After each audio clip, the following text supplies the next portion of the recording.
Bonjour, c'est Yann et dans cette nouvelle vidéo, je voudrais vous parler d'un cas d'accord mets-vin. Alors vous savez que les accords mets-vin, j'en parle régulièrement dans ces leçons du dégustateur. J'en ai parlé de manière un peu générique pour donner des grandes lignes.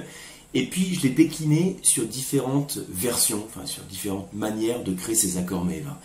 Et aujourd'hui, je voudrais répondre à une question que j'ai reçue, c'est une question un peu générique, où on me demandait quel vin tu choisirais avec une pizza. Voilà. J'ai trouvé, donc on peut y répondre très rapidement ou passer un petit peu plus de temps à y répondre. Et j'ai pensé que ça pouvait être un sujet sympa pour ces petites leçons du dégustateur. Parce que finalement, choisir un accord mets-vin, c'est une manière aussi de revoir les bases des accords mets-vin, et puis de voir la manière dont on peut raisonner pour savoir quel vin on va placer derrière les mets qu'on cuisine. Donc là, je prends le cas de la pizza, et finalement, c'est quelque chose d'assez générique, parce qu'il y a tellement de types de pizza. Mais à la base, bon, si on prend la recette traditionnelle italienne, originaire de Naples, la pizza, c'est quand même quelque chose d'assez simple. Vous avez une pâte à pain sur laquelle vous avez des ingrédients. Donc la pizza classique, on va dire, peut-être la plus classique, c'est la pizza donc, sur laquelle vous avez, sur la pâte à pain, vous allez avoir de la sauce tomate, vous allez avoir du fromage, donc la mozzarella en l'occurrence, et puis ensuite des herbes. En l'occurrence, sur la margarita, c'est du basilic. Donc on a la sauce tomate, la mozzarella, le basilic. D'ailleurs, ça fait le couleur rouge, blanc et vert, en référence au drapeau italien d'ailleurs, hein, et qui est un peu le cas là, que je vais prendre pour essayer de décomposer, voir de la manière avec laquelle on peut analyser ce plat et voir quel vin on peut choisir derrière. Alors voilà comment moi je procède. Je prends mon plat. Donc là je le prends pour la pizza, mais vous pouvez le faire pour n'importe quel plat que vous choisissez. Et puis ensuite, on va voir quelles sont les dominantes que l'on a dans le plat. On pourrait raisonner de la même manière avec d'autres plats qu'on utilise. Donc là, je prends une pizza et je me dis, quelles sont les dominantes? J'ai dit que j'avais, j'ai la pâte à pain. Alors la pâte à pain, en l'occurrence, pour nos accords mets-vin, on va considérer que c'est un support et que c'est un aliment relativement neutre, en tout cas pour construire notre accord mets-vin. Mais ensuite, on a la sauce tomate. La sauce tomate, elle se caractérise par son acidité. Ensuite, je vais avoir du fromage, en l'occurrence mozzarella. Donc ça peut être d'autres types de fromage, hein, mais qui se caractérise aussi par son gras. Et puis ensuite, je vais avoir différents types d'herbes. Bon, là, je vous ai dit le basilic pour l'exemple de la marguerite, hein, vous pourrez le décliner sur d'autres types de pizza. De manière générale, quand je vous décris ce plat, je mets en évidence l'acidité, donc la tomate, le gras, apporté par le fromage, et ensuite les arômes, les saveurs spécifiques qui sont apportés par les autres ingrédients que je vais avoir sur la pizza.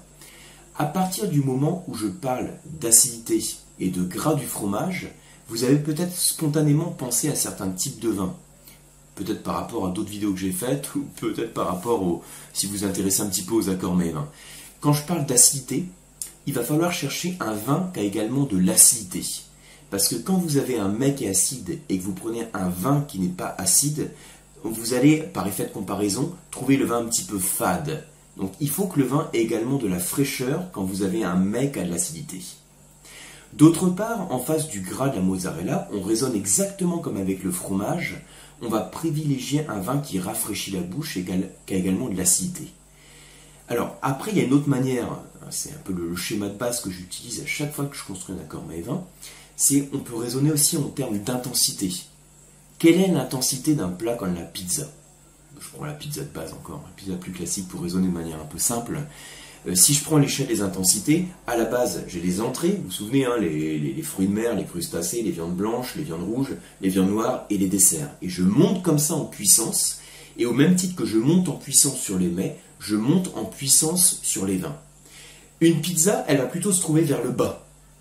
Elle va se trouver vers le bas, c'est-à-dire que c'est quelque chose qui est considéré plutôt léger. En tout cas, c'est toujours sous les viandes rouges. On peut même parfois le mettre dans la catégorie des entrées en termes d'intensité, pour vous situer un peu comment ça se situe. Ça veut dire qu'il ne faut pas que je prenne un vin qui soit trop puissant, parce que ça irait tout de suite écraser notre pizza. Ça veut dire que je ne vais pas prendre par exemple un Cahors ou un jeune Pauillac, je ne vais pas prendre un vin sucré comme un Coteaux du Léon par exemple, je vais prendre un vin qui se situe au même niveau en termes d'intensité, et un vin qui a de l'acidité, pour contrer l'acidité de la tomate et le gras du fromage. Donc je peux penser par exemple à des vins rouges qui vont être légers, qui vont avoir de l'acidité, qui vont être plutôt sur le fruit. Alors qu'est-ce que ça peut être un vin rouge qui n'a pas trop de tanin, qui n'est pas alcooleux, qui est plutôt fruité? on peut partir sur une région, par exemple, comme le Beaujolais, avec un cépage gamay, avec ce côté très fruité. On peut aussi partir sur la Loire, un Cabernet Franc de la Loire, mais attention, pas un vin trop tannique, parce que sur des Cabernets Francs, il y en a des tanniques. Je peux prendre un jeune Chinon qui soit bien tannique comme il faut. Je peux partir plutôt sur un Cabernet Franc un petit peu plus léger, un Anjou, ou bien sur un Saint-Nicolas de Bourgueil, mais qui soit là encore pas trop concentré, plutôt sur lequel on va privilégier la fraîcheur et le fruit. On pourrait également partir sur un Pinot Noir. Là, je parle du cépage. Pinot Noir, on va être sur le nord-est de la France. Ça peut être un Pinot Noir d'Alsace, du Centre-Loire, Pinot Noir de Sancerre, Sancerre rouge. Un Pinot Noir de Bourgogne, plus sur un Bourgogne générique, pour pas qu'il y ait trop de concentration. Vous voyez un petit peu l'idée, on est toujours à rechercher ce vin rouge avec de la fraîcheur. On peut aussi partir sur des vins, alors par exemple si on part sur un cépage italien, je vais penser au Sangiovese, qui a beaucoup de fraîcheur, d'acidité. Alors là aussi, on peut le vinifier de différentes manières et lui apporter du corps. Mais un Sangiovese avec un peu assez simple, avec de la fraîcheur du fruit, ça pourrait faire un bel accord. On pourrait également, alors pour rester sur cette approche léger, fruité, pourquoi pas partir sur un rosé, ou bien sur des bulles comme un Lambrusco, justement, si on parle de vin italien, on va chercher la fraîcheur apportée par les bulles, le fruit. On est vraiment toujours sur la même idée. Alors, là, on est sur une même ligne directrice. Est-ce qu'on peut tester d'autres choses? Bah oui, le principe de l'accord Mets-Vin, c'est qu'on va toujours tester des choses un petit peu différentes.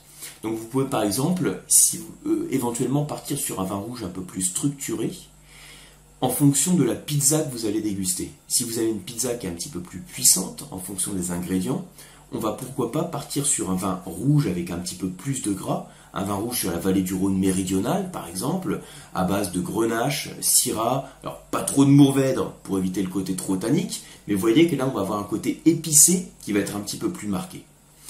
Et puis, si vous voulez rester sur le bas en termes d'intensité, on était sur les vins rouges légers, on peut également partir sur les vins blancs.